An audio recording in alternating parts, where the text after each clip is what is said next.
Isso aconteceu ao longo de 3 ou 4 anos, quando eu era criança, em São Luís, Maranhão. Não me lembro exatamente quando tive o primeiro pesadelo, mas comecei a ter esse sonho meio lúcido e recorrente, talvez uma vez a cada 2 meses. Era assim que acontecia. Eu estava deitado na cama, mas a perspectiva não era em primeira pessoa.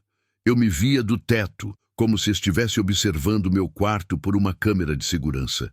Essa sensação de estar fora do corpo sempre me assustava. Tentei flutuar até meu corpo, mas só conseguia girar a cabeça para olhar ao redor.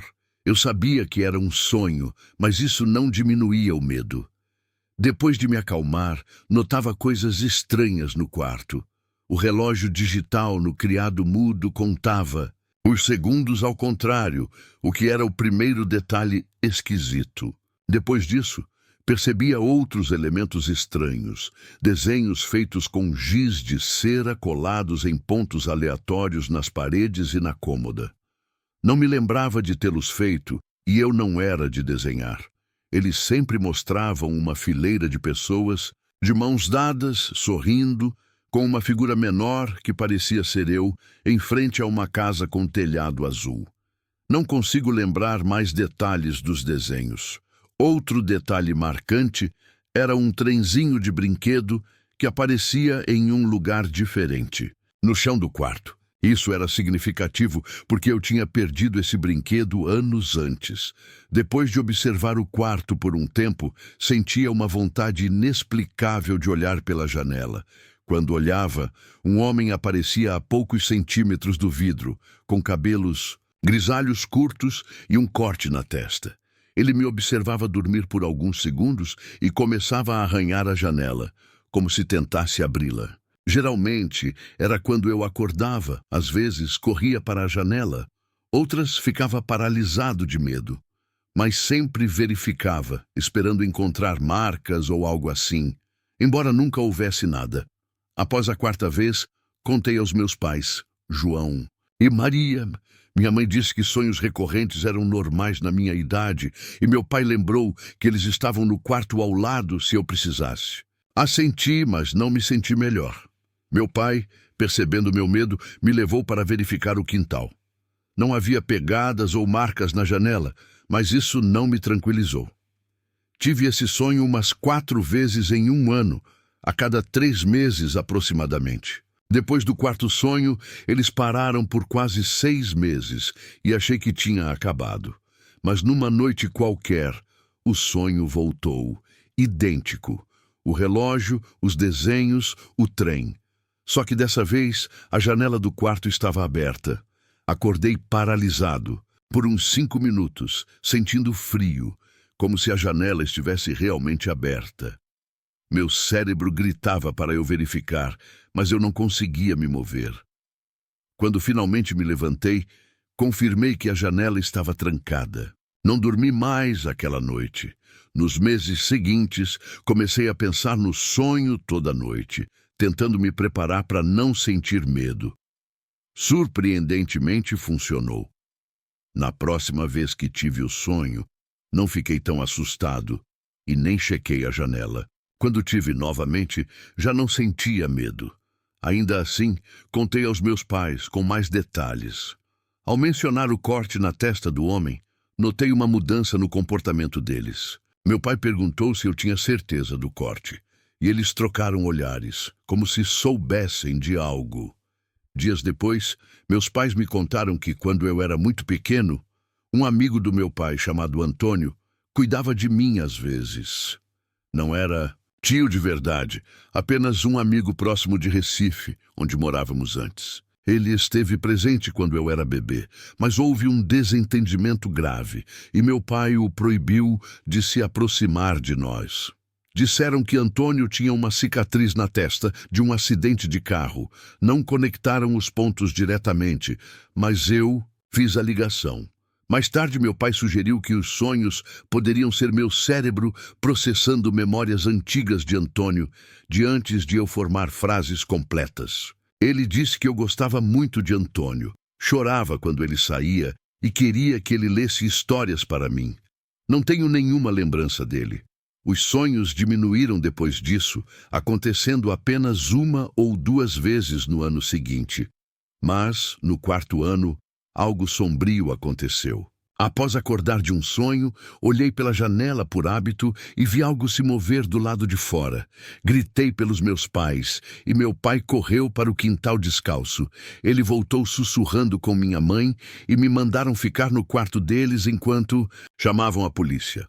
Não ouvi sirenes, mas meu pai disse que estava tudo bem. No dia seguinte, ele admitiu ter visto pegadas leves sob a janela. Perguntei se era Antônio, mas ele disse que era impossível, pois Antônio não sabia nosso endereço em São Luís. Nunca mais tive esse sonho.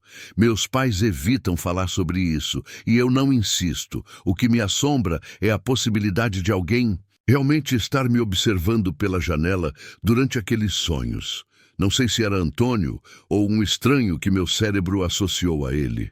Talvez ele fizesse algum barulho que meu subconsciente captava. Tenho quase certeza de que meus pais não chamaram a polícia naquela noite, e isso é algo que nunca explicaram.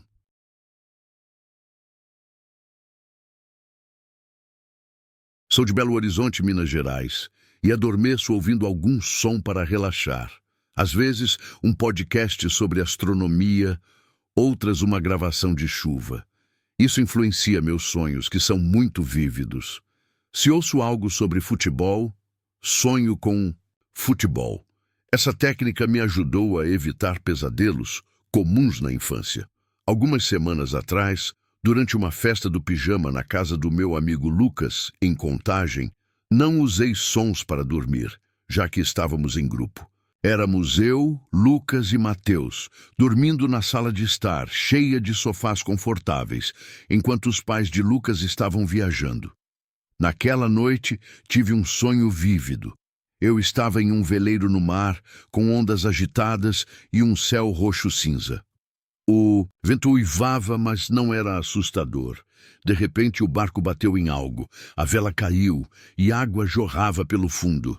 Tentei tampar o buraco com minha jaqueta sem sucesso. Quando o barco começou a afundar, um golfinho surgiu, olhou para mim e disse: "Acorde."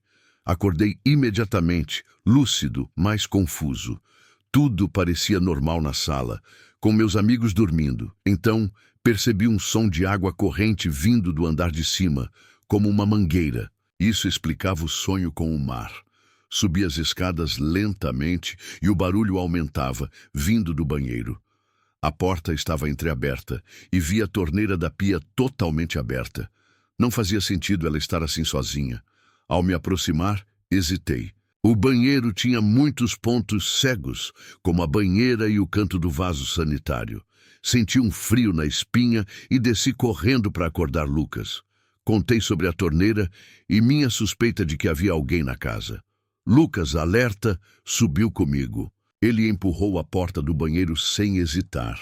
Mas uma figura surgiu de repente, derrubando-o com um cano de PVC.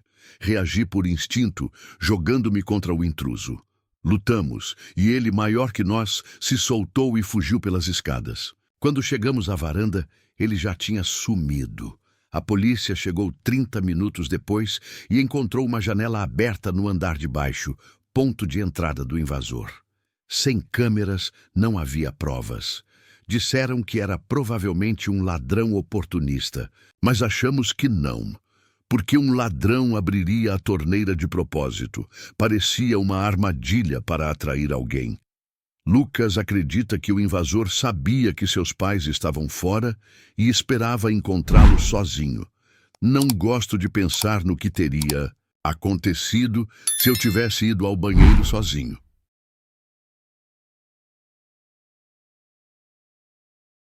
Isso aconteceu numa sexta-feira, alguns meses atrás, em Campinas, São Paulo. Os pais da minha namorada, Ana, viajaram para um retiro em Atibaia, e ela me convidou para passar a noite em sua casa. Normalmente, os pais dela são rígidos, e dormir no quarto dela é proibido, mas como eles estariam fora, decidimos aproveitar. O bairro de Ana é um subúrbio tranquilo, com casas iguais e ruas desertas à noite, o que sempre me deixa um pouco tenso. Cheguei por volta das 20 horas, levei lanches e assistimos a um filme no quarto dela, que fica no segundo andar, com vista para o quintal e uma fileira de árvores escuras. Adormecemos por volta da meia-noite.